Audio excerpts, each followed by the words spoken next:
Olá, sejam todos muito bem-vindos à primeira aula síncrona do curso de Extensão em Planilhas de Curso e Formação de Preço. É um prazer tê-los conosco. Só estou ajustando a questão do áudio aqui no YouTube, no momento.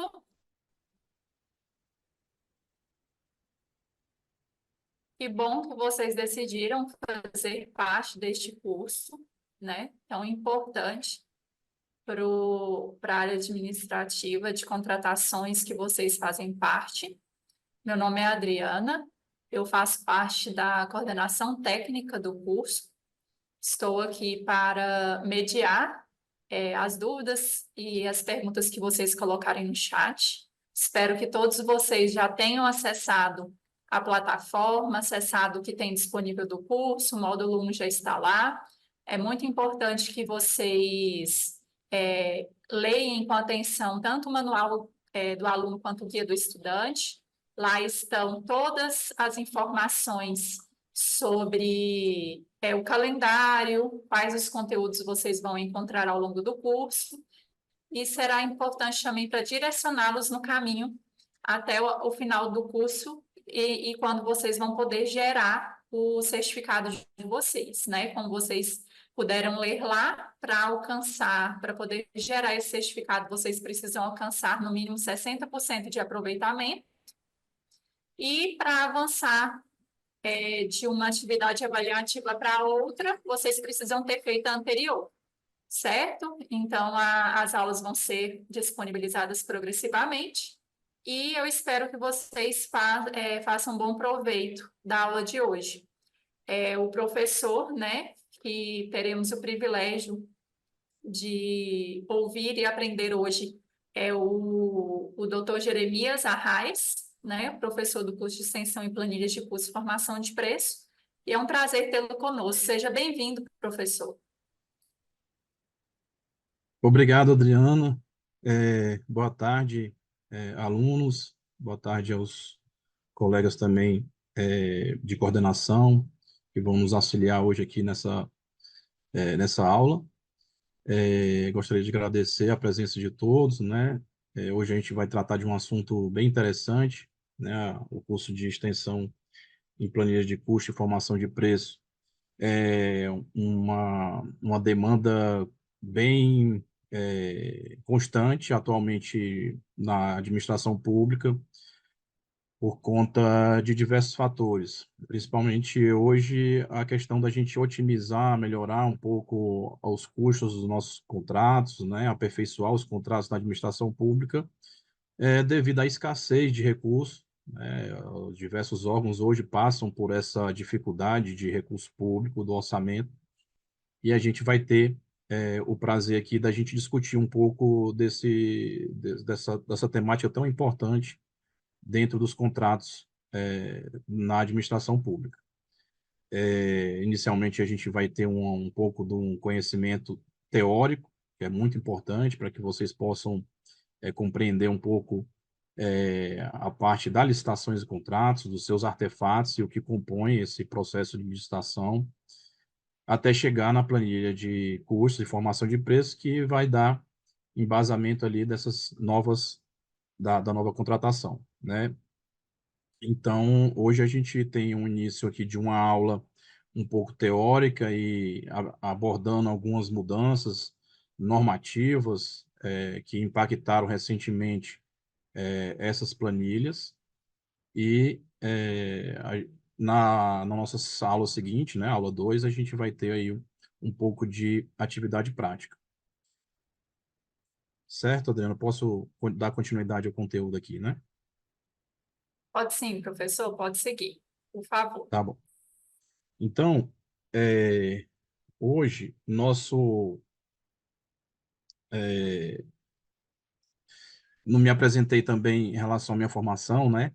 Pessoal que está aí presente, os alunos, né? Eu tenho formação na área de ciências contábeis, mas especialista na área de controle e gestão e auditoria governamental. Sou mestre em gestão pública finalizando um doutorado em ciências contábeis, né, que é a minha área, mas eu sempre estive ali envolvido com as questões de gestão pública, né, tenho meu mestrado em gestão pública, já atuei na área privada também, então, tanto na área privada como atualmente no setor público, eu tenho atuado ali, envolvido com as questões de planejamento, orçamento, contratações públicas, e que fazem parte aí do que a gente vai discutir hoje.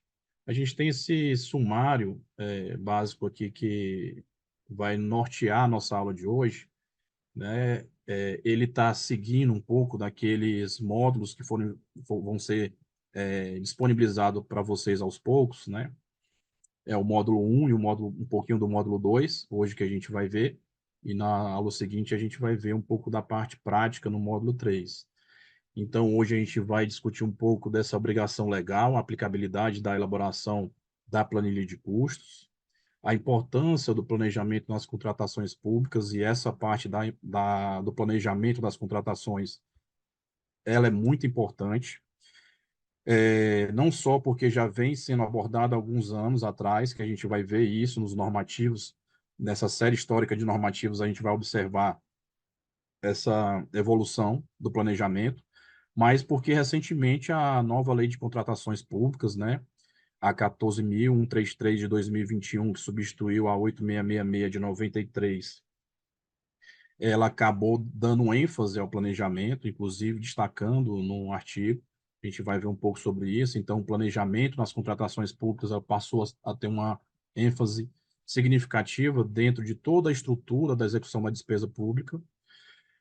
Vamos ver que a terceirização e a planilha de custos, basicamente, ela tem uma orientação na IN 05 de 2017, apesar de ter outros normativos que vão estar ali relacionadas, principalmente quando elaborarmos a planilha de custos. Vamos ver os impactos da Lei 13.429 e recurso extraordinário do STF, que são demandas que foram sendo orientações jurídicas, né, que acabaram trazendo essa nova arcabouço legal, que trazem informações e orientações sobre os contratos terceirizados. Antes a gente tinha informações mais jurídicas, né, súmulas do TST, orientações de jurisprudência, que acabaram se transformando aí num novo regulamento, né, da 13.429. A lógica da planilha de custos, seus percentuais. Também vamos ver um pouco do impacto dessa reforma trabalhista e o preenchimento da planilha de custos e os estudos técnicos preliminares, que são pauta inicial de um processo de contratação pública. E por isso é um documento que deve ter um destaque maior. E em seguida a gente tem as referências que a gente vai deixar para vocês estudarem, e elas complementam um pouco do conteúdo ali, né, que estão disponibilizados no módulo 1.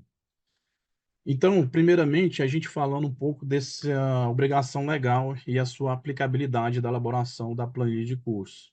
Como eu disse, a Instrução Normativa 05 de 2017, ela é uma norma que orienta a elaboração, né, da planilha de custo. Ela tem nos seus anexos os modelos que são necessários a disponibilizar dentro de um processo de contratação pública, e ela traz três pontos, três etapas importantíssimas que fazem parte ali da fase interna, do início da contratação pública, e que vão subsidiar aquele momento da elaboração da planilha de custos e a formação do preço da contratação. A gente vai ter um artefato que é chamado Estudo Técnico Preliminar, que é o ETP, né? Ele identifica as necessidades, definição dos critérios e a metodologia de acordo com as especificidades do objeto a ser contratado.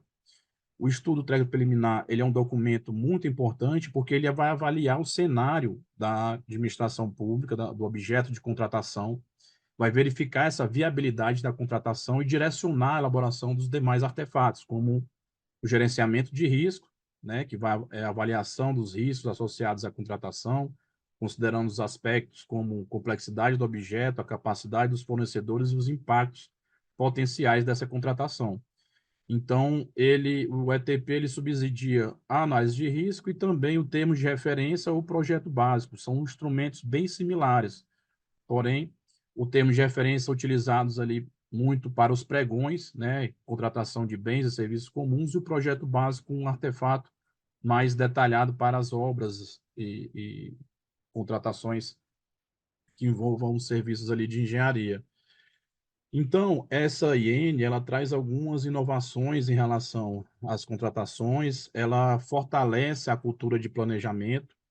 Então, observem que uma norma que está de 2017, ela pega um pouco da 8666, que é de 93, ela começa a dar ênfase um pouco mais nos artefatos de planejamento, mas ela é uma norma que subsidia também uma norma que vem posterior, que é a 14133, que é a norma vigente. Essa norma, a nova Lei de Licitações e Contratos, ela revogou, né, normativos como a 10.520, que tratava dos pregões eletrônicos, é, também a 8666 e o RDC, que era o regime diferenciado, que foi feito lá na época das Olimpíadas para dar celeridade, desburocratizar um pouco as contratações públicas e acabou sendo quase que perpetuado, né? Então começou a se fazer o RDC aí até que a nova lei de licitação revogasse ele. Então, passou para a Copa do Mundo e depois ele continuou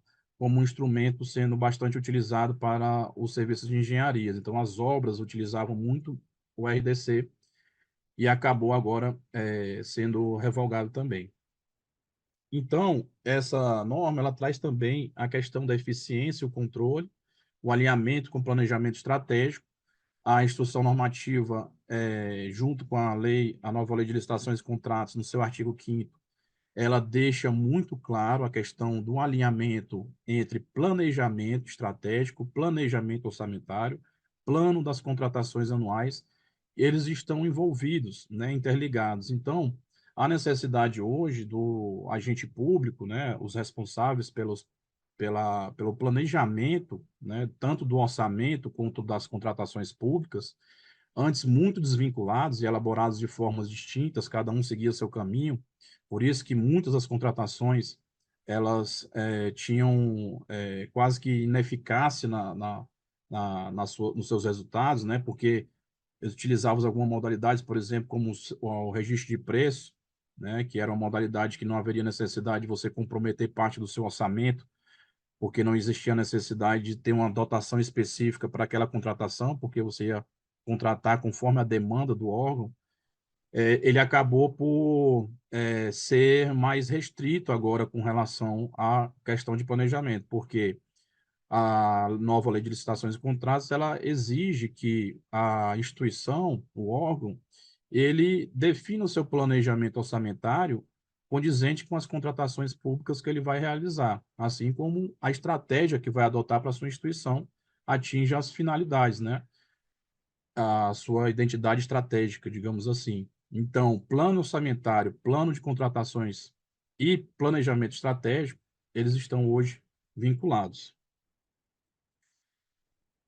A importância desse planejamento, ele é destacado e principalmente ele tem influência, né, e é determinante para que a gente possa observar dois princípios que são antigos, né, já vinham sendo observados antes mesmo da Constituição de 88, mas eles ficaram bem claros na relação à administração pública, né, aquele famoso LIMP, né?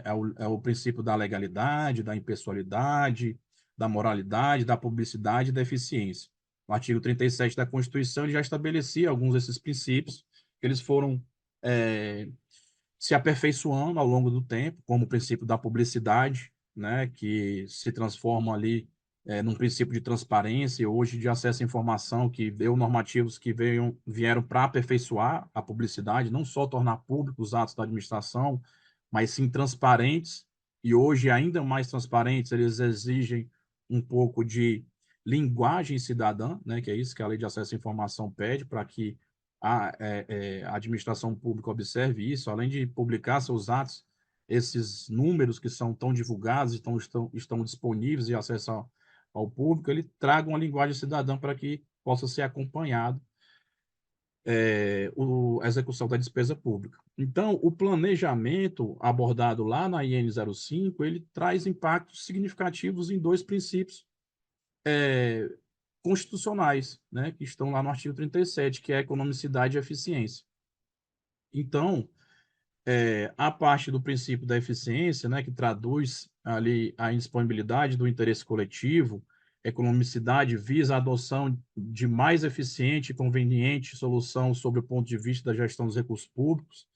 Então, um princípio também muito ligado às contratações públicas, né, que você é objetivo ali ter um menor preço, mas não necessariamente o menor preço seja o melhor. Então, por isso que a planilha de custos e os artefatos que são elaborados e anexados a um edital de contratação, quanto melhor ou mais bem elaborados forem, eles trazem um resultado mais qualitativo, digamos assim. Então, não necessariamente se focar no preço, mas a qualidade da elaboração desses artefatos vão influenciar também na contratação de um produto de baixo preço, econômico para o orçamento da instituição, mas também um produto de qualidade.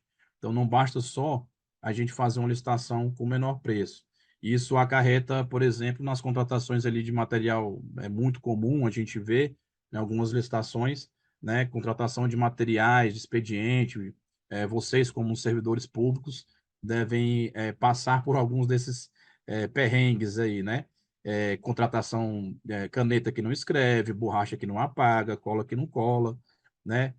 No dia a dia, esses materiais expedientes são mais comuns de se observar falhas, né, na descrição, no detalhamento dos itens a serem contratados. Então, vocês conseguem perceber um pouco melhor isso, diferente dos contratos terceirizados, que há necessidade de uma fiscalização e vocês talvez não consigam observar com maior clareza ou de fato de rotina de cada um, a não ser que estejam ali como servidores alocados para essa função de fiscalizar ou gerir os contratos da administração pública, né? Então, o Carvalho ele explica ali que é sem dúvida um dos mais importantes princípios da administração pública. O planejamento comporta a necessidade de definir projetos a serem executados, incluindo etapas, cronogramas, modos de fazer. Em verdade, planejar é o oposto de improvisar. E esse improvisar é o que é mais comum dentro da administração pública.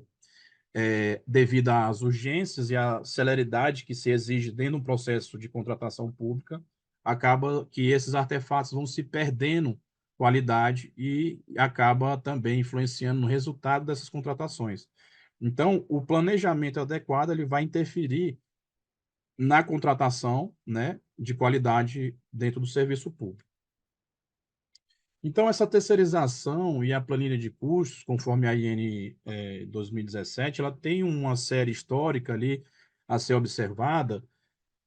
Já no início, essa técnica de terceirização, né, ela vem muito dos Estados Unidos, né, na época da Segunda Guerra Mundial, em 1939, ali para 45, devido à guerra, havia uma necessidade do Estado também fazer uma terceirização, principalmente dos materiais bélicos, né? Então, surge ali uma demanda de o Estado terceirizar algumas atividades devido ao aumento da demanda, né? E com esse mundo globalizado, chega ali nas décadas de 50, 60, mais por parte do setor automobilístico, né, aqui no Brasil, a influência de também terceirizar, né, a necessidade de ter ali uma racionalização desses processos de produção, há uma necessidade também da gente delegar algumas atividades para que a gente consiga ter uma produção ainda melhor. Então, começa no setor privado, o setor público também absorve um pouco dessas atividades buscando diminuir essa estrutura administrativa, né, informando assim, eu quero ter melhores resultados nas minhas atividades, então eu vou tentar delegar isso, já que eu não tenho eficiência para prestar esse tipo de atividade. A administração pública ela começa a enxugar também suas estruturas. Vocês podem observar por meio de alguns cargos durante os últimos anos, eles são extintos ou suspensos de fazer contratações públicas para que possa ser delegado algumas atividades. né? É constante vocês pesquisarem aí e a sociedade reclamar de alguns super salários, né, que a gente identifica dentro do setor público. É, são atividades ali que talvez pudessem ser terceirizadas, mas naquela época eram contratações públicas, então são servidores concursados, né, ou viraram concursados com a Constituição de 88, que é o famoso Trem da Alegria. Então eles passaram a ter um cargo ali efetivo dentro do setor público. Então, alguns cargos como de cooperagem, segurança, motorista, né? Então, secretaria, todos esses cargos eles viraram cargos efetivos no setor público, mas que durante o tempo foi verificado que esses cargos não haveriam necessidade de se fazer concurso público para isso. Então, o Estado começou a enxugar um pouco dessa estrutura e delegar essas atividades para terceirizados, porque o custo era menor e poderia se otimizar o serviço, dar qualidade um pouco mais, porque poderia se fiscalizar melhor a um custo ainda menor. Então, poderia garantir a qualidade e a eficiência do serviço prestado por meio daquelas áreas. Né? O decreto-lei de 267, ele é um decreto antigo, mas é ainda vigente. A área no setor público, principalmente na contabilidade, no orçamento público, muito observado ainda. É interessante porque é um normativo antigo, mas que ele pouco sofre modificações, né? Então, ele já lá no seu artigo, acho que é o artigo 20, ele já trazia algumas informações, no artigo 10 ele já trazia questões de terceirização, né? Então, ele já trazia como um marco legal, segundo o professor Jacobi, ele entende que seria um marco ali para dentro do setor público, informações e regulamentação já iniciada para as contratações terceirizadas. A gente vai ter ali o decreto 9.507 em 2018, estabelecendo que os contratos de prestação de serviços continuados que envolvam disponibilização de pessoal da contratada de forma prolongada ou contínua vão exigir alguns itens indispensáveis para que possa ser feito acompanhamento desses terceirizados.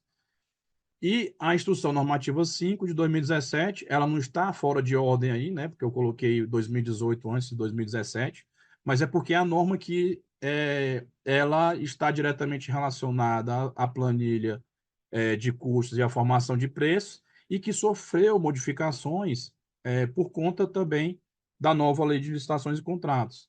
A gente vai ter ali uma Instrução Normativa 75, né, da Secretaria Especial de Desburocratização. Ela é uma instrução normativa que ela acaba influenciando nessa própria instrução normativa 05 de 2017. Por quê? Porque ela pegou na sua integralidade, e quase que na sua integralidade, porque teve algumas alterações, e falou assim, para 14.133, essa norma ela vai ser plenamente executável, né?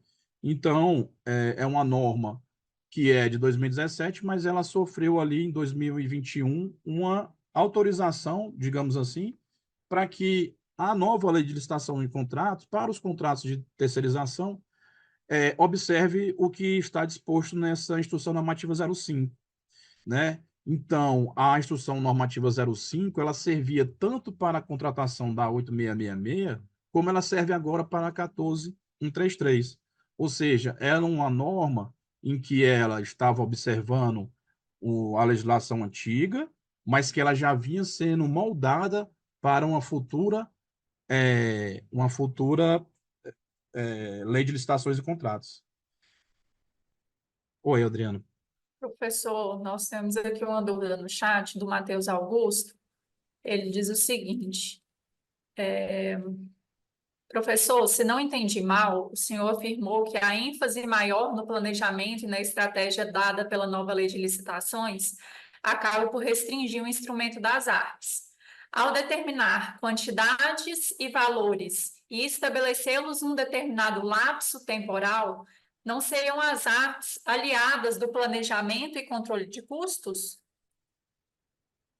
Não, o planejamento hoje é o destaque dentro da nova lei de licitações e contratos, o que eu tinha comentado é o seu artigo 5º, né? Então, a gente tem ali, dentro do artigo 5º, uma situação que antes era implícita, dentro dos normativos vigentes, né? Porque o planejamento, como a gente está observando, ele está relacionado ali às contratações. Na Constituição já se fala de planejamento, mesmo de forma implícita ali. A Instrução Normativa 2017 fala de planejamento, e o destaque que eu quis trazer e observar aqui é que agora, de forma explícita, vem um instrumento legal, né, das contratações públicas, e eu, apesar de ser contador, gostar muito da área de compras públicas, eu vejo como uma área mais importante dentro de uma execução da despesa pública. Por quê? E esse artigo 5º é que veio trazer justamente isso, a sua ênfase na questão do planejamento. Por quê? O planejamento orçamentário, quem trabalha na parte da administração pública e pode observar isso um pouco antes até agora, porque a gente está em fase ainda de implementação da nova lei de licitação e contrato, já foi, os normativos foram revogados, né? Mas ainda existe uma carência de aperfeiçoamento, como essa capacitação aqui a gente está fazendo, de aperfeiçoar como é que vai ser implementado, principalmente nos municípios e estados que utilizam hoje recurso, né? Tem um grau de dependência enorme da União, utilizam recursos da União, precisam utilizar também os sistemas. E o destaque maior desse planejamento é nesse artigo 5º, que fala o seguinte: ele fala que o planejamento orçamentário ele deve estar alinhado com o planejamento das contratações públicas. Isso não era observado anteriormente, né? Principalmente digamos assim, não é a moda, mas virou uma prática muito adotada pela administração pública a utilização do pregão na modalidade do sistema de registro de preço, no qual se fazia certificações orçamentárias de valores de valores que, somados, eles eram superiores ao seu orçamento disponível. Então, a dotação orçamentária disponível do órgão, se somada aos registros de preço, comprometeria, se a gente utilizasse todos os registros de preço, comprometeria a dotação orçamentária disponível. Então, esse planejamento, quando ele vem sendo destacado na Lei de Licitações e Contratos, ele vem para inibir esse tipo de prática, porque ela não é muito perceptível quando a gente só fala, vamos fazer um registro de preço e deixar disponível os materiais, os bens e os serviços dentro da administração pública. Vamos fazer esses processos e deixar disponível. Quando a gente precisar, a gente compra. Ele tem um impacto, primeiro, da eficiência do serviço público, né? Porque ele acaba comprometendo o processo é caro, né? Eu posso mostrar aqui, exemplificar alguns processos de contratação de serviço terceirizados que demoram mais de um ano para serem finalizados. Então, ele é caro, envolve muitas pessoas, e ele acaba também prejudicando o próprio mercado, porque as empresas que participam, e esse num olhar externo, o gestor, quem está dentro do serviço público, não observa muito esse impacto que é causado na parte externa de quem participa, né, dos contratados, é que quando ele entra dentro do serviço público e participa de uma licitação, por exemplo, de R$ 1 milhão, ele cria-se ali uma expectativa de gastar aquele R$ 1 milhão, ao ponto de que quando é observado as atas de este preço, em alguns órgãos, ela não tem execução nem de 20% daquele valor que foi estabelecido como contratação inicial. Isso compromete, porque a empresa que participa do certame, ela cria uma expectativa de faturamento de 1 milhão e acaba sendo frustrada, e isso pode acarretar em prejuízos, inclusive sociais. E essa é uma questão que também é observada dentro dos novos normativos legais, o desenvolvimento social sustentável.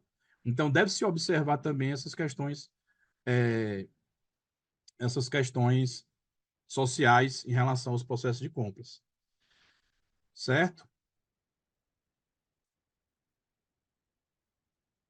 Passando aqui para a caracterização da dedicação exclusiva de mão de obra, a definição e dedicação exclusiva de mão de obra, na Lei 14.133, ela fala um pouco da disponibilidade dos empregados, né? Então, que vai caracterizar essa mão de obra exclusiva? Os trabalhadores cedidos permanecem à disposição da contratante, podendo atuar nas suas dependências ou, ou nas de terceiros.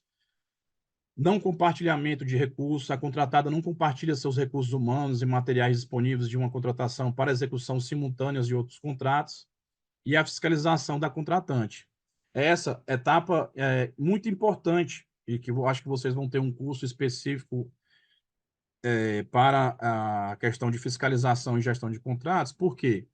Porque essa etapa de fiscalização, depois que a gente faz o certame, elabora a planilha de custos, a planilha de custos e a precificação do processo de contratação, é por meio dessas planilhas que se vão fazer a fiscalização e garantir que aquele contrato seja execuível. A boa fiscalização desses contratos e a gestão, ela acaba por interferir diretamente na participação de aventureiros, digamos assim, de empresas que entram no ramo, mas sem sua expertise da área e acham que podem colocar os valores ali, porque a planilha de custo ela vai ser um embasamento para inserir ali os valores, e esses valores ficam bem próximos do mínimo aceitável, né? Então, ficam quase que inexequíveis. Quando, a partir do momento que essas empresas entram na administração pública, elas vão tentar ganhar ali o seu lucro na ausência da fiscalização. Por isso, a etapa de fiscalização e gestão desses contratos, ela vai ser fundamental para garantir que aqueles custos que foram estabelecidos ali, que a empresa se prontificou e acordou em cumprir, ela não descumpra o contrato e consiga executar o serviço de forma com qualidade. Que ali também vão ter questões de inclusão de materiais, de custos dentro do contrato, materiais, equipamentos que vão estar envolvidos e que, de repente, uma ausência de fiscalização, ela consegue reduzir os custos dela, não observado pelo fiscal, e acaba perdendo eficiência, né, da prestação de serviço. Então, uma etapa muito importante dentro desses processos de contratação pós a elaboração do edital, do certame. E esse serviço, como é que ele funciona dentro dessas etapas, né? Então, para o serviço de dedicação exclusiva de mão de obra, a administração pública deve exigir que as empresas licitantes apresentem uma planilha de custos preenchida de acordo com aquela que é estabelecida na IN 05/2017. Na IN, ela já tem um modelo estabelecido e na elaboração dos artefatos, a equipe de planejamento da contratação, né, ela já consegue elaborar ali a precificação do como é que vai ser, quanto que deve custar aquela contratação pública. Então, é com base naqueles preços que a empresa apresenta uma proposta e essa proposta ela é identificada, ela é apreciada durante a licitação. Essa planilha de formação de custos, ela deve atender não somente às exigências da IN, mas, como eu falei, ela envolve vários arcabouços legais ali, que envolvem contratação de terceirizados e que vão estar relacionados também a questões trabalhistas, né? Que a gente vai ver um pouquinho mais na frente. Então, ela atende a IN com seus modelos, mas também deve observar outras questões tributárias, trabalhistas e que envolvem também esse processo de contratação. Então, são pontos que são observados, né? A adequação do custo da mão de obra, né? Então, verificar a questão dos salários que estão sendo pagos é importante para definir os valores que vão estar estabelecidos para a apresentação da proposta do participante, cálculo dos encargos trabalhistas, tudo isso é verificado durante essa etapa de planejamento da contratação, na elaboração do ETP. Então, a análise correta da aplicação desses encargos é importante, porque ela vai fazer parte dos custos da contratação. A composição dos custos indiretos, né, que é a avaliação justificada ali do que vai envolver aquela contratação, né, ter valores razoáveis para que a empresa possa executar seu serviço de forma correta, né, e eficiente. Como eu falei, as despesas de material e equipamentos são indispensáveis também a identificação desses itens, porque esses insumos acabam também influenciando na prestação de serviço. A gente contrata, por exemplo, uma contratação de serviço terceirizado de limpeza. E dentro dessa contratação do serviço de limpeza, você vai ter que colocar alguns insumos.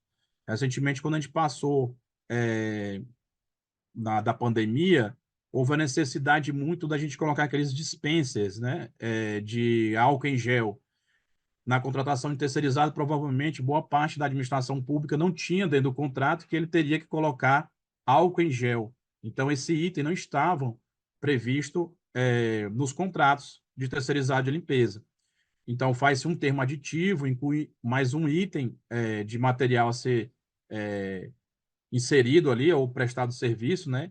Ou mesmo acordado com a empresa, porque já se a empresa já fazia aquela inclusão dentro de um dispensa de sabão, por exemplo, e ela passou a colocar apenas o álcool em gel. Então, o procedimento não, digamos assim, não ampliou a prestação de serviço e não ampliou, talvez, a questão dos materiais, porque esse produto poderia ser oferecido pela própria instituição.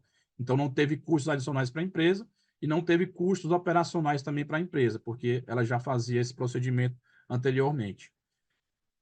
Né? Os custos de subcontratação, a gestão de risco, que é muito importante, que envolve a contratação, é a avaliação de existência, se está adequado com o plano de gerenciamento de riscos associados às finalidades da instituição, para garantir que esse contrato, né, ele não implique a prejuízo para a administração. E a transparência, né? Verificar com clareza como é que é esse acompanhamento, isso tudo é dado também para um bom acompanhamento de gestão e fiscalização de contratos. A gente teve aí alguns impactos significativos em relação à questão dos terceirizados, né? A Lei 13.429, ela introduziu as mudanças relevantes na terceirização de serviços, incluindo a atividade fim das empresas. Então, assim, antes, isso era discutido lá no STF, né? Então, era a terceirização, ela pode ou não ser atividade fim. E isso era uma discussão, né, que dentro da parte jurisprudência, principalmente ali no ST, orientações, ela acabou por interferir nessa parte, porque acabou autorizando também a terceirização para atividade fim, então não só atividade meio. Isso foi impactante, né? Essa flexibilização de terceirização também é um ponto né, que é a parte de você contratar não só aquele terceirizado para ajudar a instituição a prestar os seus serviços finalísticos, mas há, né, a possibilidade de você delegar aquela atividade para terceiros. Tenho feito um processo bem complexo, por exemplo, para vocês terem um pouco de ideia, assim, que não é comum na administração pública, mas é uma gestão de imóveis. Por exemplo, a Universidade de Brasília, né, como vocês são de Brasília, vocês devem conhecer um pouco ela tem uma quantidade enorme de imóveis residenciais e comerciais.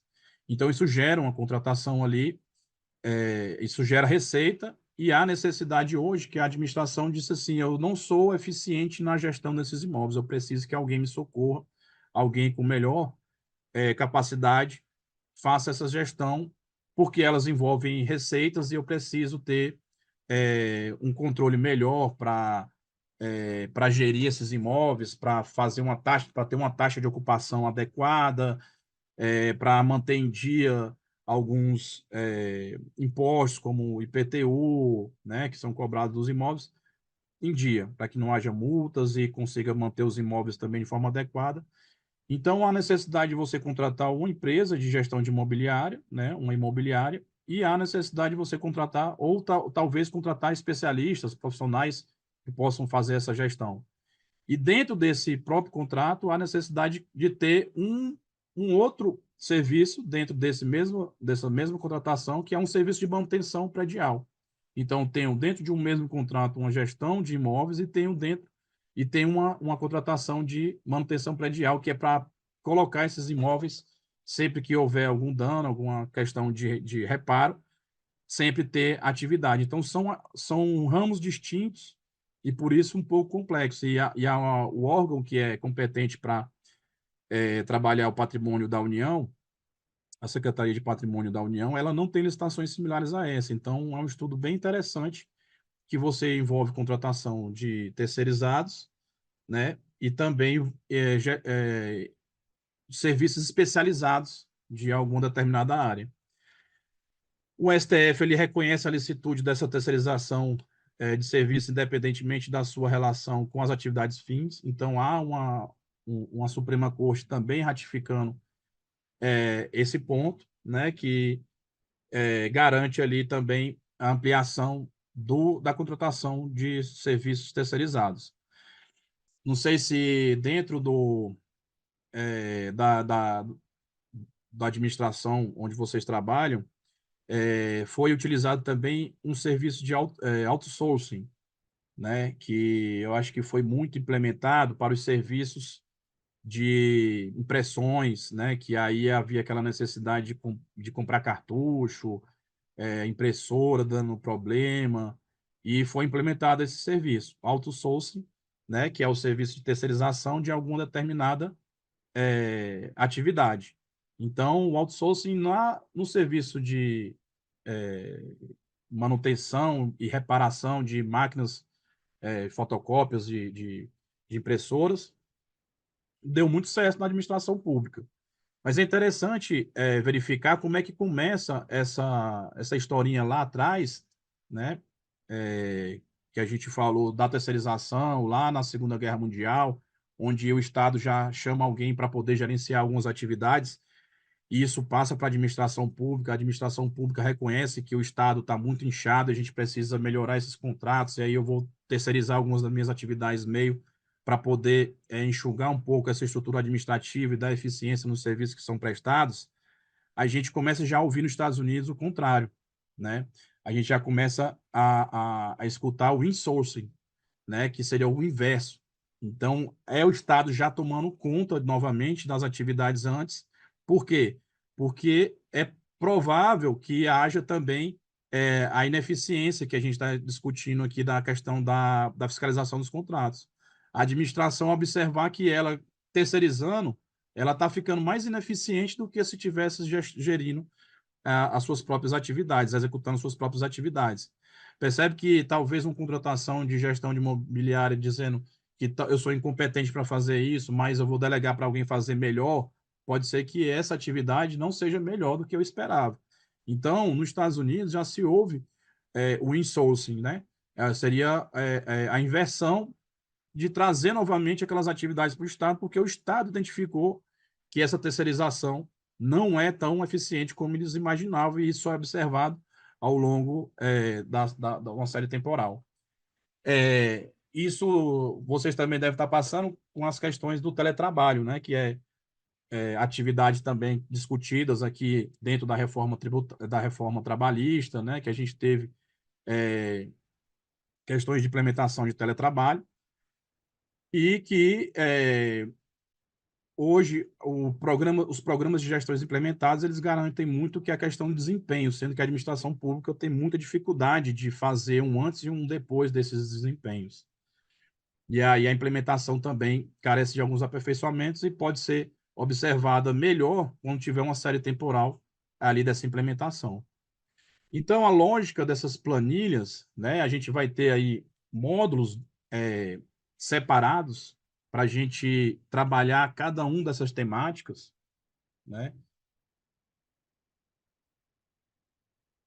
A gente vai ter alguns módulos ali definidos pela própria N que vão dar clareza e transparência para que o participante da licitação ele possa propor seus valores de forma mais objetiva, que a intenção dessa planilha é justamente trazer objetividade, tanto na apresentação de uma proposta, como para nas questões de recurso e é, resposta da administração em relação ao andamento do certame. Né? Quanto mais clareza e mais detalhado ali tiver cada um dos itens desses módulos, mais fácil é de você questionar quem está participando e é mais fácil também quem está conduzindo o certame responder. Então, a gente vai ter um módulo um que é uma composição da remuneração. A gente tem o módulo 2 que são os encargos e benefícios. O módulo 3 que vai trazer a provisão de rescisão.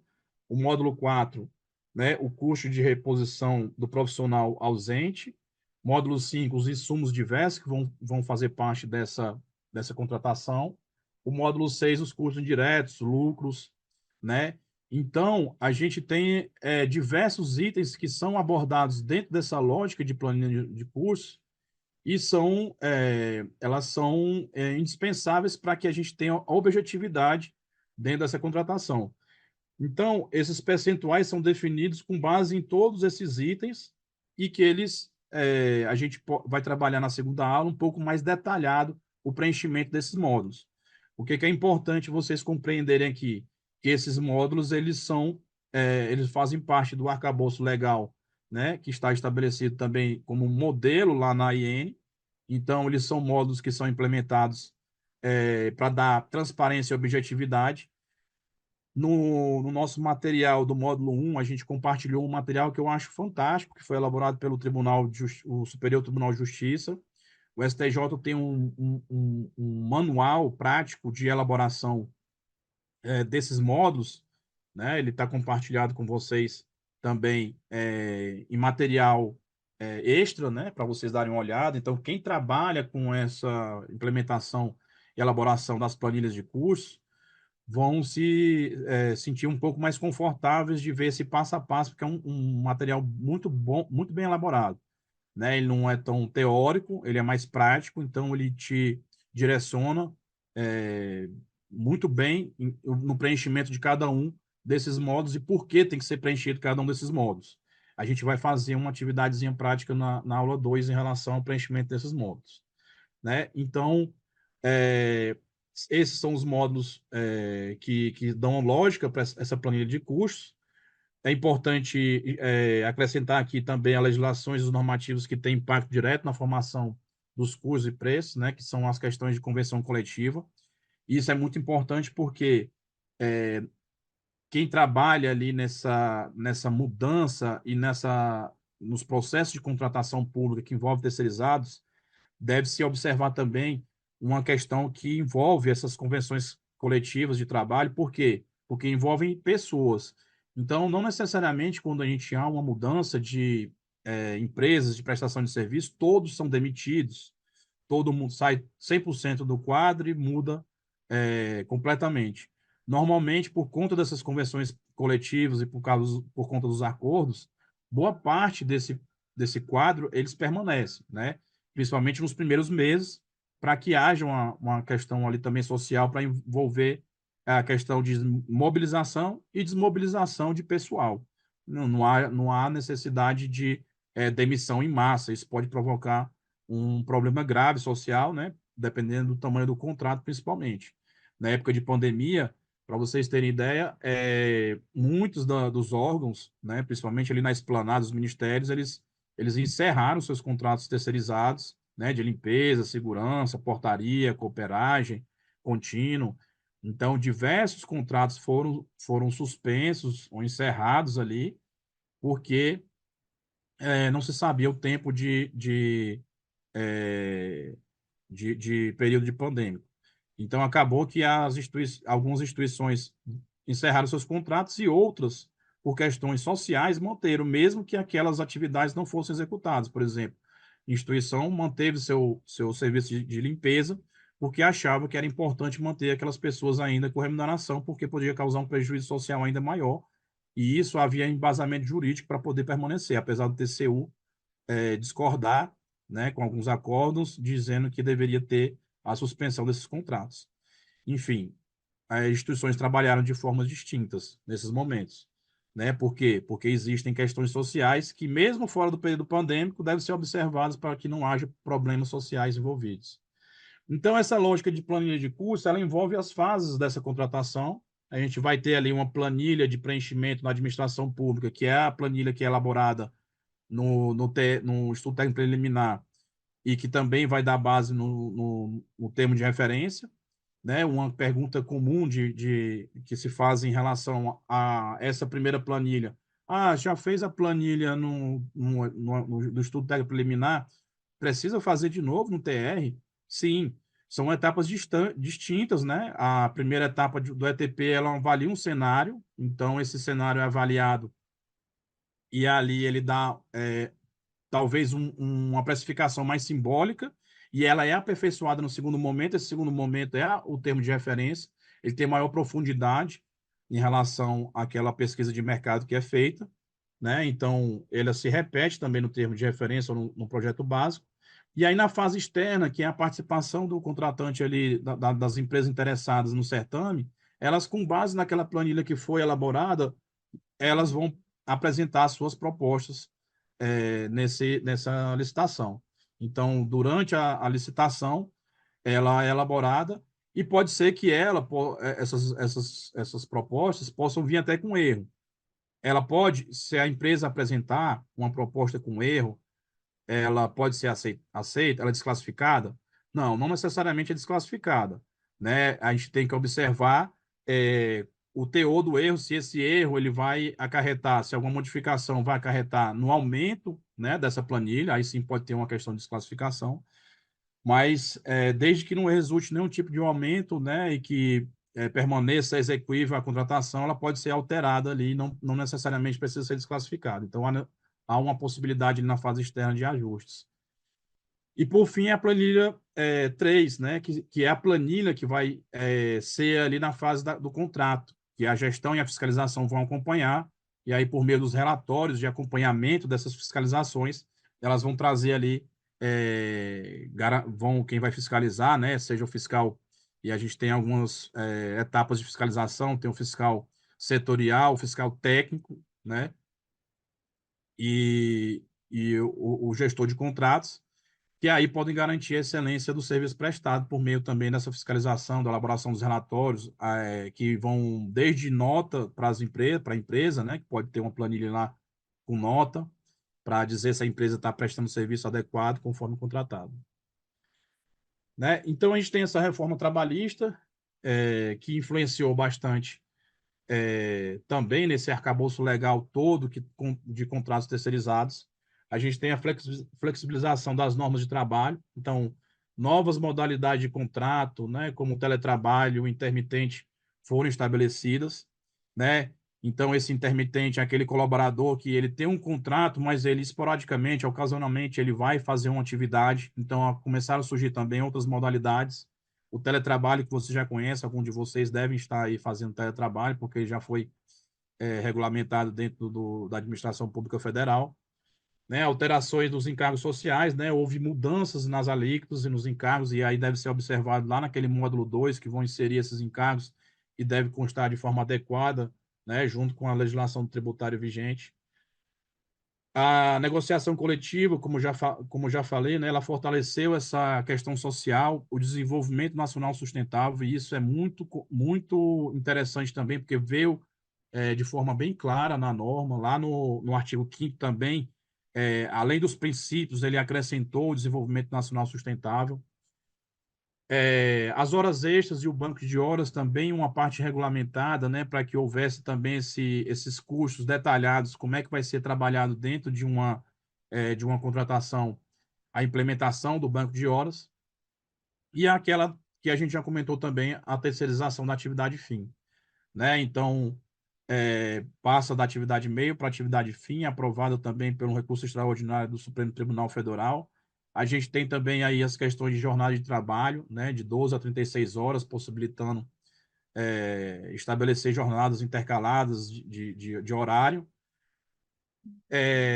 Tem o intervalo de intrajornadas, também foi implementado, a questão de trabalhos que são inferiores a 6 horas, então, garantir aquele intervalo mínimo de descanso de 15 minutos até 1 hora, e a partir das 6 horas você vai ter uma ampliação desse intervalo, né, de descanso de 1 a 2 horas, né, a partir de 6 horas de trabalho. Então, são questões da reforma trabalhista que acabaram impactando também nessas atividades dos contratos terceirizados. No nosso módulo 3 tem alguma pergunta? Adriana, alguma pergunta aí que eu não estou acompanhando o chat na... Por enquanto, não. O professor Não? pode seguir, por favor. Tá bom. Então, a gente tem aqui um início do nosso módulo 2, que fala um pouco mais detalhado do ETP, né? Que ele vai envolver as questões do planejamento relacionadas à eficiência e à economicidade das contratações, né? Um instrumento de obrigatoriedade. Esse é um instrumento que ele acaba sendo destacado na Instrução Normativa 05/2017 como item obrigatório dentro de um processo de contratação pública, mas que é reforçado dentro da 14133 como um dos instrumentos, artefatos indispensáveis para a contratação, ou seja, se não houver um estudo técnico preliminar, esse processo de contratação, ele acaba correndo um risco, devendo ser anulado, né, na verdade, não corre o risco, ele deve ser anulado. Os acordos do Tribunal de Contas e dos órgãos de controle são nesse sentido, né, de garantir a elaboração de todos os artefatos para o cumprimento legal. A 14133 ela veio deixar bem claro todos os instrumentos que são necessários minimamente para se conduzir um processo licitatório. Esse processo ele vai ter a precificação dentro desse estudo técnico preliminar, que é uma avaliação desses cenários.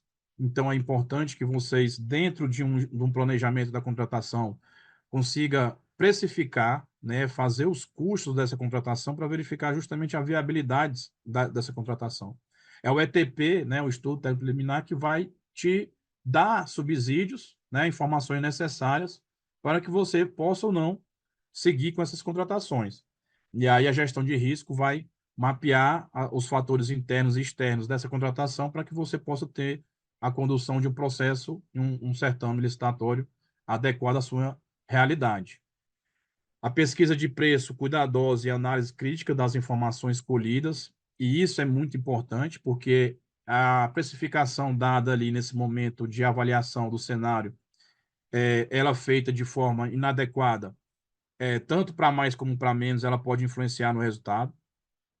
Por exemplo, se você tem uma cotação de preço, você estabelece dentro da sua planilha valores que são superiores ao praticado no mercado, por isso que ela deve estar bem atualizada a, a, a, a, o ramo de trabalho que está sendo contratado. Essa atualização é muito importante porque constantemente a gente tem mudanças normativas, mudança de salário, mudança de tributação. Tudo isso influencia nessa planilha de preço.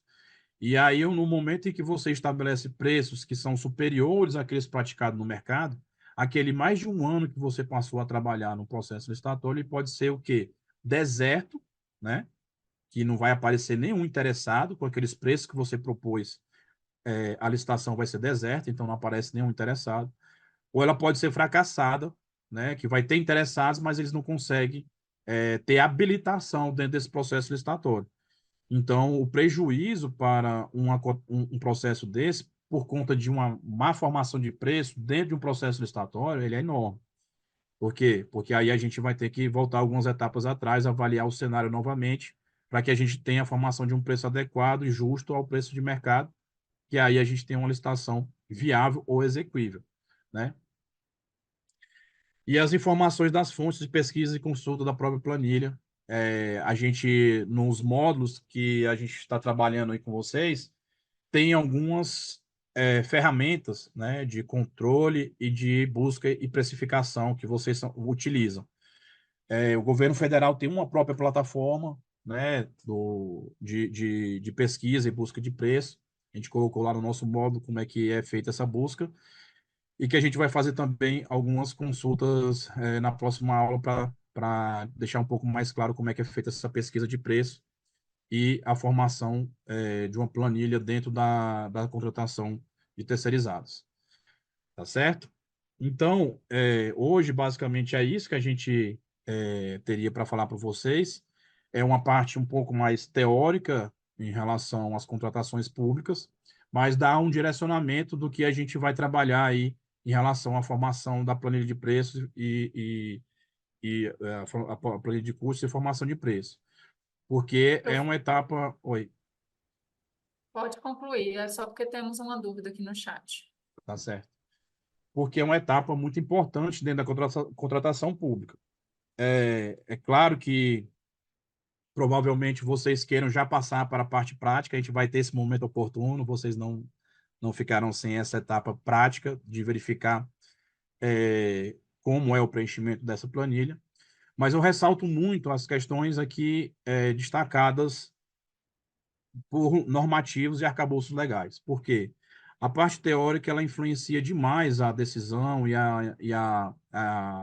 as orientações que quem está envolvido nessas etapas de contratação pública, a tomada de decisão por conta do conhecimento teórico, por conta dessa parte introdutória do porquê existem aqueles módulos, porque existe a necessidade de preenchimento desses valores, desses percentuais, elas acabam contribuindo para que você possa tomar a decisão adequada quando houver alguma dúvida no preenchimento dessas planilhas, porque somente aprender a preencher a planilha, ela, uma hora ou outra, pode te deixar vulnerável ao erro, né? Porque você não vai ter esse conhecimento do embasamento legal e pode estar sujeito ali ao erro.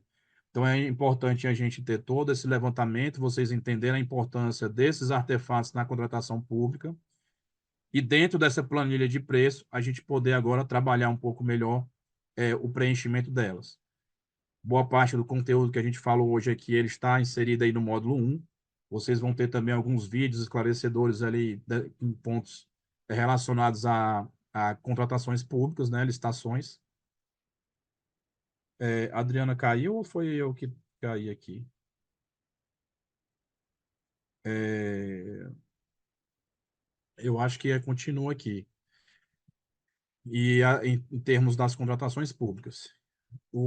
A nossa aula de hoje tem essas referências, constam também, os slides vão ser disponibilizados para que vocês possam acompanhar alguns desses materiais que a gente utilizou para a elaboração da aula de hoje.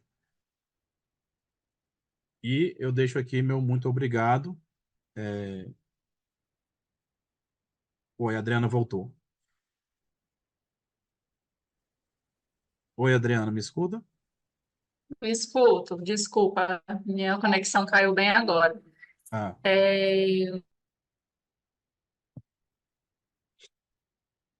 Tá me ouvindo? tô ouvindo. Tá me ouvindo, professor? Eu tô ouvindo. Você me escuta? Tá, então vamos lá. Aham. Vamos lá.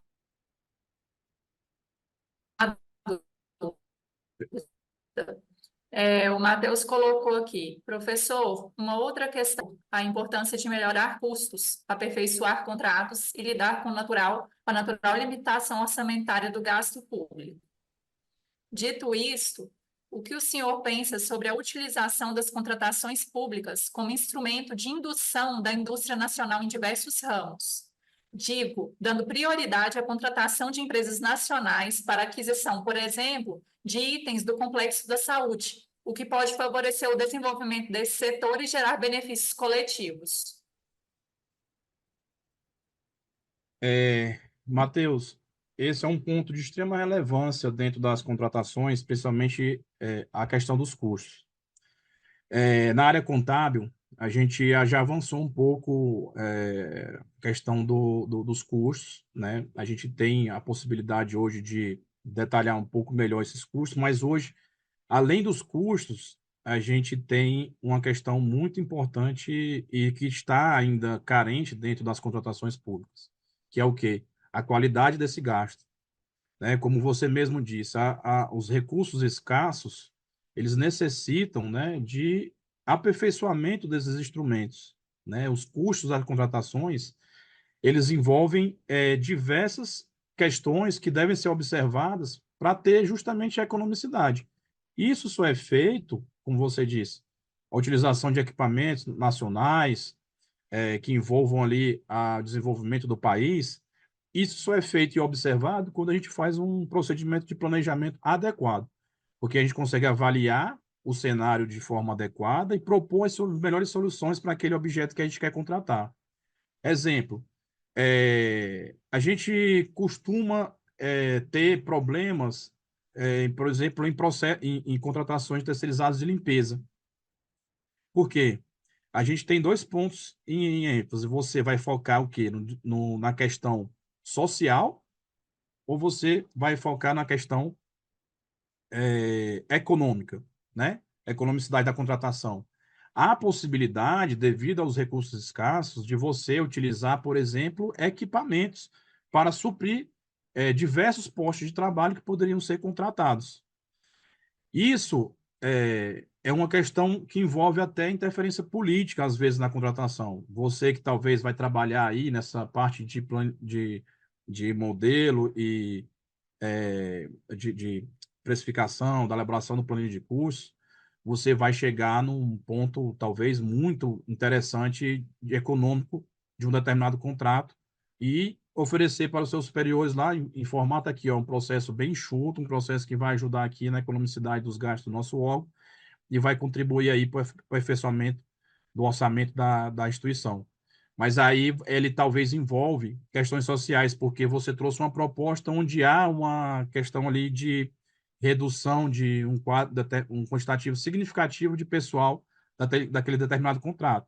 Ou seja, onde você tinha ali trabalhando dois funcionários limpando o estacionamento, você colocou uma máquina que supria a necessidade de 10 funcionários, né?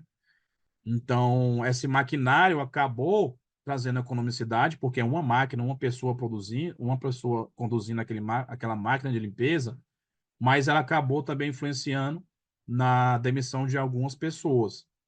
E isso a política também interfere nesse tipo de decisão, tá? Mas é a proposta que você tem que fazer como técnico e como é, profissional da área é trazer o melhor custo-benefício para a instituição visando a escassez de recursos que ela já tem. Então, essa proposta ela deve estar lá em pauta, e aí vai ter as discussões sociais, políticas ali em relação a esses contratos, se vão querer reduzir ou não. Existem situações como essas em que a administração prefere manter os postos de trabalho por conta das questões sociais. Então, os contratos permanecem com os valores ainda um pouco maiores, do que é possível economizar, mas porque eles têm um entendimento de que aquela questão social é importante.